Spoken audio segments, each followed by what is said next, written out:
یہ جذبہ رحم. ایسا نہیں کہ علی اکبر حسین کو عزیز نہیں تھے، ایسا نہیں ہے. جس کا بیٹا علی اکبر جیسا ہو،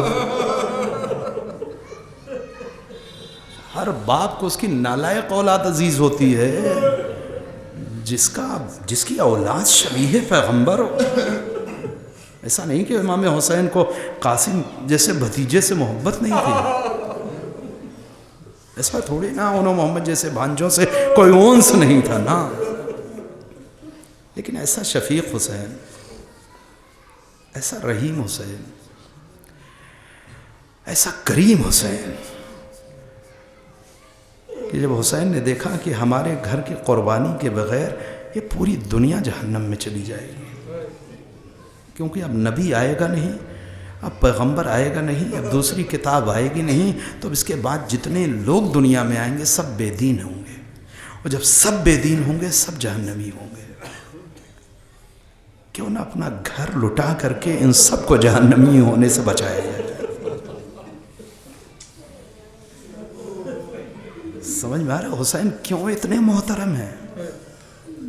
ختم گفتگو عزیزو.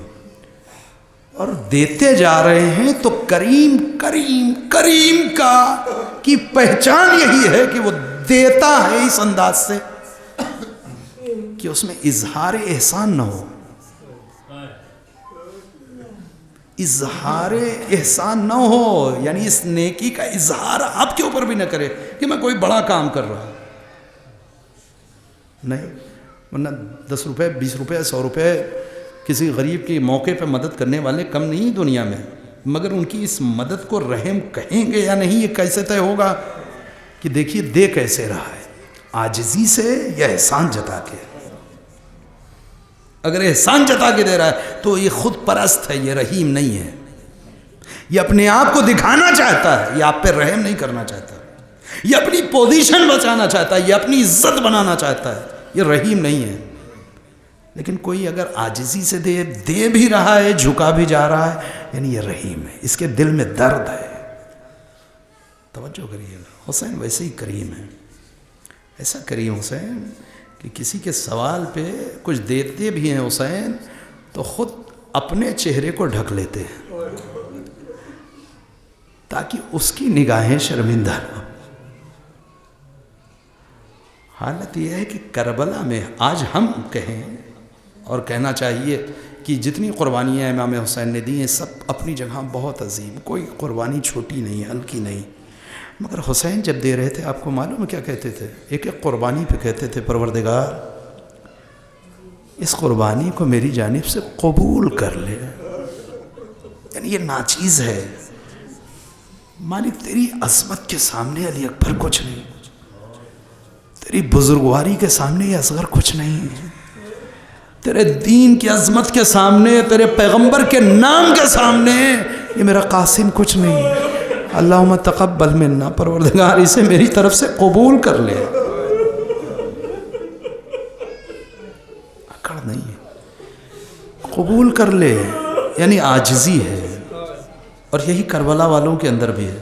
وہ 2 سپاہی حسین کے جو سامنے کھڑے ہوتے ہیں نماز پڑھانے کے لیے اور 17-18 تیر کھاتے ہیں اور تب تک کھڑے رہتے ہیں جب تک امام نماز پڑھ رہے ہیں، اور ادھر نماز ختم ہوئی ادھر سے اور آ کے گرے. حسین آگے بڑھ کر کے دونوں کا سر زانوں پہ رکھتے ہیں. کوئی خوشی نہیں ہے چہرے پہ کہ کوئی بہت کارنامہ انجام دے دیا، بلکہ کانپتی ہوئی آواز سے، تھر تھراتے ہوئے لب سے ایک سوال پوچھتے ہیں، آ وفائی تو ابن رسول اللہ. یہ کیا عاجزی! اے فرزند رسول، کیا ہم نے وفا کر دی؟ ایسی قربانی کے بعد یہ عاجزی. ہر قربانی کے بعد حسین کہتے ہیں اللہم تقبل منا، پروردگار اسے ہماری طرف سے قبول کر دے. قبول کر لے، اسے قبول کر لے، علی اکبر کو قبول کر لے، قاسم کو قبول کر لے، اونو محمد کو قبول کر لے، یہ 6 مہینے کی جان کو قبول کر لے، ہر ایک شہید کو سونپتے رہے، بارگاہ خدا میں بھیجتے رہے، شہادت کے بعد اللہ کی بارگاہ میں ہاتھوں پہ لے کر کے ایک جملہ کہتے تھے، پروردگار اسے قبول کر لے۔ جب کچھ نہ بچا تو یہی حسین در خیمہ پہ آئے ہیں، زینب خدا حافظ و ناصر، رباب خدا حافظ و ناصر، ام کلثوم خدا حافظ و ناصر۔ چلو سلام آخر ہے ہمارا، بیویوں نے آ کر کے گھیرا بنا لیا، بھیا کس کے حوالے کر کے جا رہے ہو، کس کے سپرد کر کے جا رہے ہو؟ اور زینب کا اس سوال بالکل لازمی ہے، بیویوں کا یہ سوال بالکل جائز ہے۔ کیوں؟ اس لیے کہ اپنے آپ کو کربلا میں لے کر کے چلیں، 61 ہجری کا سن ہو، عاشور کا دن ہو، آپ ذرا نگاہ اٹھا کر کے دیکھیں، ایک طرف چند خیمے ہیں، ان خیموں میں بیویاں و بچے ہیں، ایک جانب خیمے میں ایک بیمار ہے، اور تا حد نگاہ دشمن ہی دشمن۔ ایسے میں بہن پوچھ رہی ہے، آقا آپ جا رہے ہیں کس کے سپرد کر کے؟ بہن سب کو خدا کے سپرد کیا، بہن خدا نگہبان ہے۔ زینب دیکھو میری شہادت کے بعد مصیبتیں ختم نہیں ہوں گی، مصیبتوں میں اضافہ ہوگا، زینب اپنے آپ کو نئی مصیبتوں کے لیے تیار کر لو۔ بہن یوں گریا کرو گی تو رباب کو کیسے سمجھاؤ گی، میری سکینہ کو کیسے خاموش کرو گی، بچوں کا کیسے خیال رکھو گی؟ زینب صبر کرنا، ساری ذمہ داریاں زینب کے حوالے کیا۔ بہن چلو میں اپنے جوان سے رخصت ہو لوں۔ حسین کو لیے ہوئے زینب سید سجاد کے سرہانے، میرے لال آنکھیں کھولو بابا آئے ہیں۔ امام نے آنکھیں کھولی، خدا کسی اولاد کو یہ منظر نہ دکھائے۔ ہمیشہ یہ قانون دیکھا ہے کہ جب باپ کا وقت آخر آتا ہے تو جوان سرہانے آ کے کھڑا ہوتا ہے۔ یہ پہلا واقعہ ہے کہ باپ خود سرہانے جوان کے آیا ہے۔ سید سجاد سے رخصت ہوئے، خیمے سے نکلے، ہاں سوار ہوئے، ایک جملہ مجلس ختم کر دی عزیزو کیونکہ وقت تمام ہو گیا۔ سوار ہوئے کیسے؟ کوئی آج سوار کرنے والا نہیں۔ زینب آگے بڑھی، بھیا دل نہ چھوٹا کرو، آج اگر علی اکبر نہیں ہے، آج اونو محمد و قاسم نہیں ہے تو آج علی کی بیٹی آپ کو سوار کرے گی۔ بہن نے شانے پہ سہارا دیا، حسین سوار ہوئے عزیزو۔ امام مقتل کی فقرے ہیں، آگے نہیں بڑھتے، یہ غیرت ہے، توجہ کریے گا۔ کہتے ہیں اچھا بہن سوار کر دیا، خدا حافظ جاؤ خیمے میں واپس۔ یعنی حسین اس اطمینان کے ساتھ مقتل میں آنا چاہ رہے ہیں کہ میری زینب خیمے میں ہے۔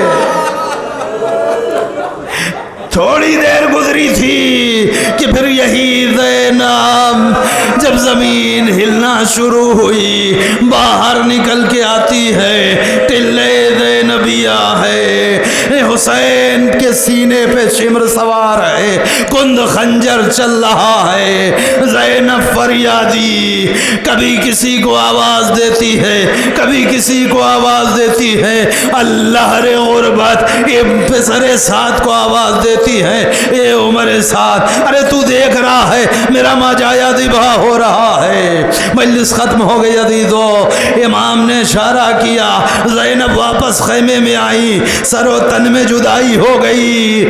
عزیزو شام غریبہ گزر گئی، 11 محرم میں ایک جملہ، 11 محرم آئی، قافلہ پھر مقتل میں لایا گیا، بیویوں نے اپنے آپ کو سواریوں سے گرایا، اپنے اپنے شہداء سے قریب ہوئی، حسین کی لاش کے قریب زینب آئی، ایک جملہ کہتی انتا اخی، کیا تم ہی میرے بھائی ہو؟ اس کے بعد بیوی نے وہ کام کیا جو صبح سے لے کے عصر تک حسین کر رہے تھے، ہر شہید کو بارگاہ خدا میں پیش کرنا۔ زینب نے بندھے ہاتھوں کو بھائی کی لاش کے نیچے لگایا، تھوڑا سا لاشے کو بلند کیا، ایک جملہ کہتی ہے اللہم تقبل منا ھذا القربان، اے پروردگار ارے ہم سب کی طرف سے اس قربانی کو قبول کر لے۔ انا للہ و انا الیہ راجعون۔